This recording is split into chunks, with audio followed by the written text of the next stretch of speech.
Hi, guys. Welcome back to another edition of Chats from the Blog Cabin. Today, I am joined by Meghan, and it's amazing. She has an amazing voice, and she's coming out with her debut album. And so it talks about "Let Me Introduce Myself" as a new stuff. One of the songs on the album, which I absolutely love, but I think my favorite one was 17. I think that was my total favorite one. But Meghan, tell us a little about yourself. So this is my first independent album, but I was with a band before this called Maragold that I did some touring and stuff with. It was a different genre that was kind of rock focused, and this is a little more pop soul infused. I grew up in Seattle, and I'm a current Bostonian, and like you said, just released my first solo album, so I'm pretty excited. Now, in your bio, it says that you're classically trained. What were you classically trained in? So when I was about 12, my parents decided that they would put me in voice lessons. But my dad, who has always been an enthusiast of classical voice, said that the only way he would do it is if it was a classically trained teacher that I studied with. So I started with classical voice when I was about 11 or 12 and studied opera for years. I actually went to college for opera, sang doing that for forever. So that's kind of the foundation for everything that I've done since then. Wow. How do you make the transition from opera to soul, pop, rock, R&B? Well, my heart has always been in like soul and R&B, from, Stevie Wonder and Aretha Franklin and Gladys Knight to Mariah Carey and Whitney and, current singers like Pink and Joss Stone. I love the energy of the music. I'm a huge Prince fan. I always have been. So that kind of has always motivated me emotionally when it comes to music. And so even though I have roots in some of that other stuff, I've always been drawn back to that kind of foundation. So, did you write any of the songs on your album, or did you co-collaborate, or how did you work that out? So I collaborated on all the songs with the exception of one. The song "This Is Gonna Hurt" on the album was written by Stephen McKnight, who is the producer. I actually previously recorded that song for him to do as an adult contemporary track, and everything else we co-wrote together during the course of the recording process over the last couple of years. And there's a familiar song, a cover on this album that I was jamming on it right before we got on, because "Ain't Nobody." I love that song. Ooh, Girl, you killed it. Thank you. I'm a huge fan of Chaka Khan. She's a legend. I mean, she's just like undeniably one of the most incredible powerhouse vocalists ever. So I wanted to take something that has always inspired me musically and kind of reinvent it in a way that I don't feel like is trying to duplicate somebody that I have the utmost respect for, doing it in a way that's kind of more in line with the stuff that I'm doing, and also still paying homage to a person that I have tremendous respect for. So what did it mean when you first heard that song? Because you just said you had tremendous respect. Has she heard it or no? I have no idea. I mean, if she were to hear it at any point, I would hope that she would receive it in the manner in which it's intended, which is just to pay homage to how fantastic she is as an artist and a songwriter and a singer, and just that it's a wonderful piece of art that I was able to interpret in my own way. So at what age did you decide you wanted to become a singer? Actually, it's kind of a funny story. When I was a really young kid, I had a high school, or I'm sorry, an elementary choir teacher who thought that I sang too loudly. So I actually wasn't allowed to sing with the rest of the choir. I played like percussive instruments in the corner because I'm super loud. So I didn't sing for a number of years. And then in junior high, I got this incredible choral teacher who forced me to sing for a fine arts credit, and I rediscovered my love and passion for music, and it was kind of all downhill from there. I've been doing it ever since, at the top of my lungs, much to my parents' chagrin, I'm sure. So when did you decide, hey, I want to make a career out of this? I want to make an album. I want to cut an album. I want to perform all the time. I think that it was always in the back of my mind, whether or not I was actively, working towards that. I never lost. It's kind of that childlike, dream that everyone always has, that was the one thing that was like a true passion of mine. If I went out and sang karaoke, or if I was singing alone in my house, it was always the thing that inspired me. So I I was actually planning on going to medical school. I moved to Baltimore years ago, 2008, I think, and was singing at a karaoke bar. And I met a musician who, upon hearing me sing, said, "You should join a band." And it was kind of in passing. And then I got a phone call from an agent and joined a cover band. And that was like the end. As soon as I was in a working band, I was like, never again am I going back to doing any normal thing again, whatever normal means. But that was kind of how it all started. And then I joined Maragold after that, and then started working with another producer and did this new album after that. So since 2008, that's kind of been the thing for me. So what made you move from, you said Seattle, then you're in Baltimore, now you're in Boston. Is Boston a better music scene Yep. for you then? Well, I mean, Boston arguably has some of the most talented musicians and players in the world. I mean, we have, incredible school systems here for them. And, Aerosmith is from here. So there's a little bit of love that I have for that. But actually, my boyfriend is from here. That's why I decided to relocate to Boston. I was living in Vegas prior to the pandemic. And when that happened, it was kind of the final, straw. And I moved out here, and I love it. It's a beautiful community. Now let's talk about what the pandemic has done for your career. Did it make it stop? Because some people, it thrived because they were able to do stuff online. But how about you? Has it kind of like made it come to a standstill? Well, I don't know about a standstill, but it certainly put a wrench in the plan. I finished this album prior to the pandemic starting, and only just released it about a month ago. So the intention was to release right like early summer, last summer. And when the pandemic hit, it, for obvious reasons, made it challenging to do that, whether it was, getting into mix and master, or being able to tour to support the album, or just, people wanting to receive artistic content at that time. I think it was just a really hard time to put anything new out. So it basically put the brakes on everything for an entire year. And then we were able to resume that, within the last 4 months. What did you do in the meantime? How did you keep from going stir crazy? Cried every day of my life. No, I don't know what does anybody do? We roll with the punches and like figure out what to do with each day. I mean, honestly, like the transition from living in Vegas to moving to Boston and kind of changing my whole life and changing, my scenery and getting acclimated with this space has taken up a lot of that time. And it's been kind of a cathartic, healing, time for me. And I'm sure for a lot of people, because it really made us reconnect with very basic things that I think we lose in our day-to-day, shuffle and hustle and bustle, Did that help you become more in tune with your creative side? You already were in tune with it, but did it help you become more in tune, and were you able to create other things during that time? Absolutely. Yeah. It's helped me connect with other musicians. It's helped me, communicate in a way that is, I think, more authentic, because you have to really connect with things emotionally rather than just like, kind of doing the robotic day-to-day things that we do, so, and also, with any great turmoil and strife, there's a tremendous amount of art that can be kind of a phoenix out of that, so there's been, writing and collaboration and, a lot of things that are going to contribute to another record, which hopefully will come out within the next couple of years. So it's exciting. So you said you co-wrote a lot of these songs. Where did the inspiration come from for these songs? I mean, it's kind of a tough question, because I think that would have to be kind of on a instance by instance basis.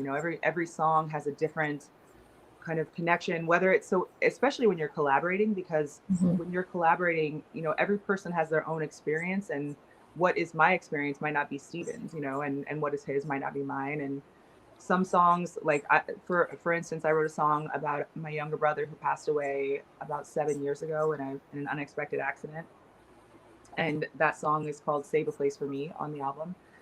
And that was a very personal one for me, that was written specifically about that experience. But there are other songs on the album that are maybe less specific to a single incident in my life and more, you know, kind of representative of a feeling that I've had over a handful of instances in my life that create this kind of emotion or, you know, expression.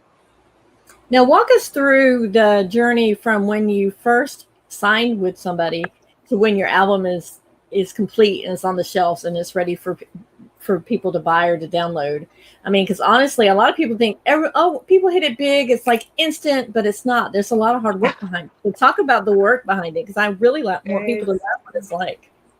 It's true. It is a lot of grind, a lot of behind the scenes. I mean, while I was doing this record, not a lot of people know this, I was remotely working with the producer and co-writer, who was at the time living in Philadelphia area, and I was in Las Vegas, and to just communicate based on scheduling, and he's an active working musician as well, so like trying to get together our schedules for me to go out there. I would fly out like every couple months and we would do, you know, 4 songs, or we had several songs that didn't make it to the album, as you can imagine, but we were kind of the entire experience was kind of this like juxtaposition of like, who can do this and when can I do that, and is it ready for this, and kind of re-listening a year after we started and being like, oh, I don't know if that's exactly what I intended to do with that. And you know, so I don't think that things are quite what they used to be when people used to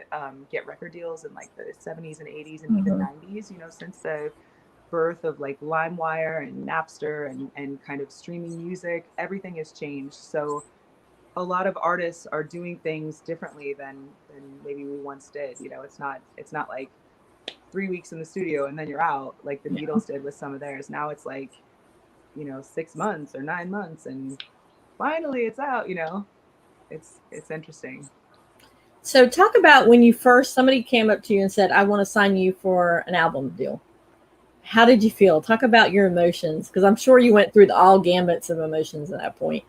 Yeah, so I've gone through that twice now, and you know, every time it's kind of surreal and you feel like just an immense amount of gratitude and thankful that you get to express yourself in the way that you want to most, and that somebody wants to receive that, you know, that somebody believes enough in the thing that they've experienced you doing that they want to put money behind it or time behind it, or, you know, just any kind of investment behind your creative vision. That's a pretty incredible feeling, you know.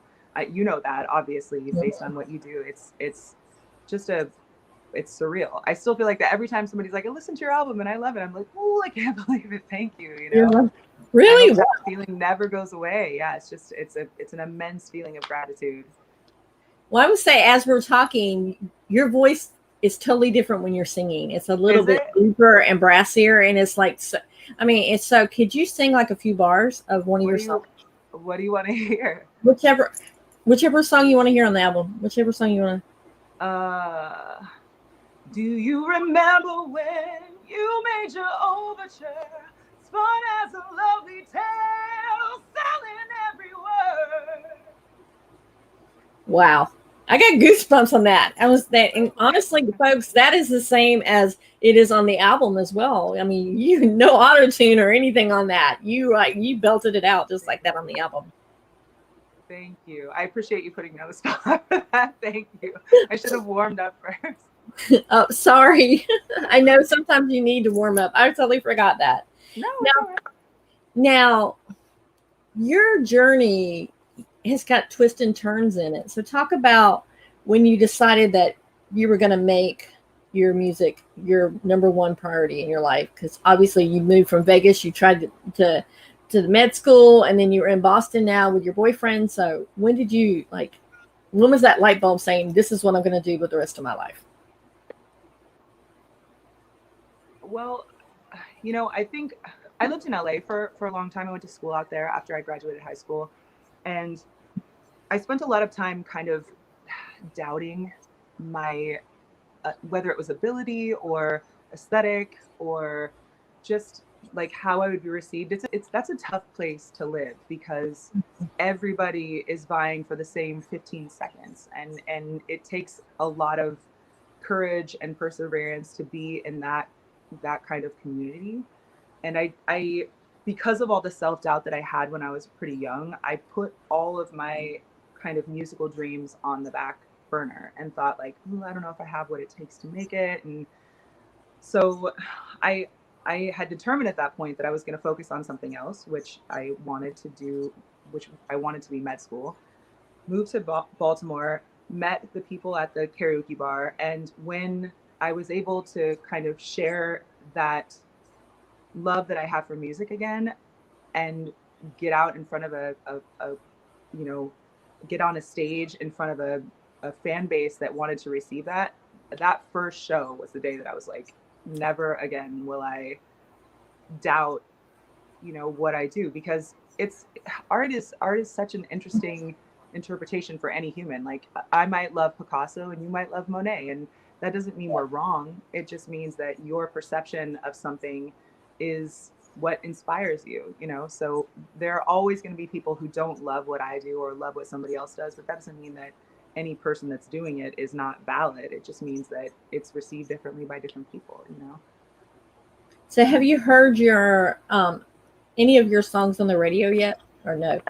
I have heard in various places, yeah, and it always freaks me out. Like, every time I hear something, I'm like, ooh, I feel like I should know this song, and then it clicks in that it's my song, and it's crazy. It's a amazing feeling, but it's still extremely surreal every time I hear it. I love that. So, do you remember the first time you heard one of your songs, though? The first time I was surprised by having done something, I was actually playing with my former band, and we were in Russia playing, touring out there. And I remember looking into an audience of people whom I had the honor of getting to know before playing the show. And most of them didn't speak English, and watching them all sing the song that we had written and we were performing, word by word, and just thinking like, this is so bizarre and surreal that these people who don't actually speak English know all the words to this English song and are singing it with me. That was such a cool experience, Yeah, you just mentioned touring in Russia. Where else have you gone? Oh man, kind of all over. We've done Russia, we've done Asia, South American stuff, kind of like obviously all over the US, UK, but I have a lot of places I still want to see. What's some of the places on your bucket list that you want to see then? I'm dying to go to Africa. I mean, a million countries, but like Tanzania, South Africa, Mozambique. Like, I love the culture. I love the aesthetic. I love the, kind of ecosystem out there. It's just incredible and super foreign to us, as Americans. It's so different. So that's probably my number one. Now, if there's one person who you only could pick one person to be on stage with to sing, who would it be? Prince. Yep. Prince, for sure. Prince. Would you sing one of his songs? As far as performers are concerned, I'd be terrified to sing one of his songs. I mean, I would love to, but Prince is like, for me, Prince is like a legend, because he, not only is he an incredible performer, but his songwriting is amazing. I've had the pleasure of touring Paisley Park, which is his studio. It's one of the most famous studios in the world. And just knowing kind of his story, and that he lived in music and lived and worked and entertained and performed in this space that he created, it just is like awe-inspiring to me. I love that. Incredible. So you wouldn't want to sing one of his songs with him? You'd be too nervous to sing it? Oh, I definitely would want to sing one of the songs with him. I would just immediately apologize thereafter. I would perform any song ever with Prince, or would have, I should say. But, What song would be the most one if he asked you, let's perform one? What would be off the top of your head? I mean, probably Purple Rain. Purple Rain has like been my anthem since I was a kid, you know, just like listening to him sing that song, and lyrically it's just beautiful. I love When Doves Cry too. I mean, I'm a huge, I could celebrate the entire catalog. Yep. I think a lot of people can, because he was such an incredible talent that left us way too soon. I know, it's awful. Seems to Now, happen too often. now we talked about someone that's passed on. What about current ones now? People that are out there now, or not current, but still people that are alive. That are performing still. Yeah, I mean, I'm a huge fan of Pink. I think she's amazing. Not only does her voice incredible. I love that she has so much texture and flexibility in her voice, but she's also an amazing performer. I don't know if you've been able to see any of her live shows, but she does these incredible kind of aerial shows that are outrageous. I'm a fan of Lady Gaga for a million reasons. She's amazing. Lizzo, Dua Lipa. You know, I'm a huge Michael Bolton fan, which is my close friends know about me. I'm obsessed with his voice and have been since I was a young girl. I can see that.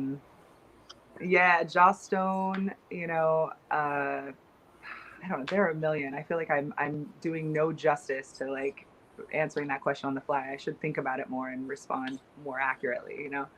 I love how you said Lady Gaga and A Million Reasons, because you said, and then that's one of her songs. It's like, I know. She's amazing. She's amazing. I have a good friend who has off and on stayed with me and my boyfriend in Vegas, and he works on the show with Lady Gaga. So we've been able to see it several times when she is in Vegas, and she is ridiculous. Like her live singing is amazing. Her show is incredible. She's epic on every level. Are you taking notes when you go to these shows to what you can put into your show when you hit it really big? I mean, I think that you're always taking notes, right? Like they're always taking something. That's what inspires any musician, whether it's Lady Gaga being inspired by Madonna's early stuff, or, you know, Bruno Mars being inspired by Michael Jackson, or Stevie Wonder. You know, like we all take something from every musician or artist that we get to see or listen to. So I don't think that it's an intentional kind of like jot down on a notepad, these are things that I want to do. But I certainly, anytime I see anybody play, I'm respectfully admiring things that they do and consciously or subconsciously incorporating the things that I appreciate about anybody into, you know, my career or my life in general. So have you met any of the big people that you wanted to sing with one day? I haven't, actually. I look forward to it. Yeah. I mean, you know, I've had the good fortune of meeting a lot of people, but as far as singers, I ran into Whitney Houston once, who is one of my idols. And it was for about 14 seconds as I was walking off the karaoke stage and she was walking onto it. And I had just sung a song that she sings. And that was like, I was 18. I just moved to Los Angeles. It was like wet behind the ears, freak out moment. But I hadn't had the opportunity to get to know her after that, sadly. That would have been one of my number ones for sure. Yeah, it's so funny that you mentioned Whitney Houston, because there's I interviewed somebody that owns a food truck here in North Carolina, and his cousin is Whitney. He was cousins with Whitney Houston. And he's like, "You're kidding?" No, and he actually sang part of her song because he can sing a little bit too. And it's just like, wow. And it's like, but you never know the connections. I mean, he was just a down home boy. He has a food truck here in North Carolina, and he was just like, yep. He said, what one thing people don't know about me? And he says, Whitney Houston was my cousin. I was like, wow. That's amazing. But you know, it's weird when you do meet people like that to see how like anybody else they are, you know. In a moment when you meet them and they're not on stage, you realize that we're all just the same person doing our own thing in a different way, you know. Well, did you immediately notice it was her, or did you like? Yes. Oh, okay. Okay. Just check it. And immediately felt like the irregular palpitations from having sang one of her songs. She got up and sang I Will Always Love You and destroyed it. Was like, you know, Whitney. But it was a surreal experience for sure. So what is up next for you? You have your album out. So what's up next? Are you looking at touring now that COVID kind Absolutely. of, some of the things have kind of died down from COVID? Yes, yeah. I'm so excited to see that things are finally, that there's like a light at the end of the tunnel, because it feels like the last year has been 10 years, as I'm sure you have also felt. Mhm. I was just lucky enough to finish getting vaccinated. I'm fully inoculated now, so I know that I'm able to like to travel and do some of those things. But there are so many places around the world that haven't had that opportunity yet, so they can't have us travel there. India is a place that we've been, and that's just not somewhere that is an option at this point. So hopefully, as things start to return to normal, we can expand kind of local performance to international performance, and get back to what we've kind of been doing for so long. So you're just performing locally in the Boston area right now? Um, because I just finished getting vaccinated. I mean, I literally 2 days ago was my 2 week from the time that I got my second vaccination. I haven't performed in 6 months, so I'm like, I'm ready. I'm like, let's do this right now, and that's kind of what we're working on. We're the album is just gaining traction, and we're getting it out there, and touring will come soon, I hope. Yeah. Because what does it mean as a performer not being able to sing your songs in front of a crowd? Because obviously you must miss it a lot. I do. I definitely do. I mean, there's a connection that you get with people in moments of performance that is something that you can't duplicate outside of that. It's I love performing in the studio. I love recording. I love the energy of creating, but human connection is a huge part of why I think so many artists do that. So it's it feels like a massive void, the last year, and not being able to do things in the way that we've, at one point I was playing, 150 shows a year. So to be playing 2 shows a year is obviously a massive change from what we're used to. And Mhm. I'm I'm definitely looking forward to getting back into the swing of playing regularly. It's like I my favorite thing. Yeah, I can imagine because you get the vibe off the crowds and you get to know what music they really respond to as well. Yeah, yeah. And it makes it all worth it. When you create something and somebody is inspired by it on any level, that's like what makes what you did Mhm. seem worth it. All the hours of like the blood, sweat, and tears, and like, are we gonna put this one on there, or aren't we gonna put this one on there? Or, it feels, it's a massive validation in a way that I don't think you can get from any other place than live performance. Yeah, for sure. So, is there anything else that you want to share with us? Any little nugget? I'm sure there are a million. Ooh. Um, I don't know. I really appreciate, I thank you for bringing me on. And I really hope that anybody who sees this loves the music, and, it somehow inspires or motivates them to do their own artistic creation. And tell us the name of your album again and where people can find it at. It's actually a self-titled album. It's called Meghan Krauss, Meghankrauss, and you can find it at megankraussmusic.com. All right. I want to thank you so much, Megan, for coming on. And I tell you, I've downloaded that your and it's going to be jamming out here in the blog cabin for a while because I Thank you absolutely love so it. much. Thank you. So, guys, we will see you on the next chat from the blog cabin. Woo-hoo. Bye.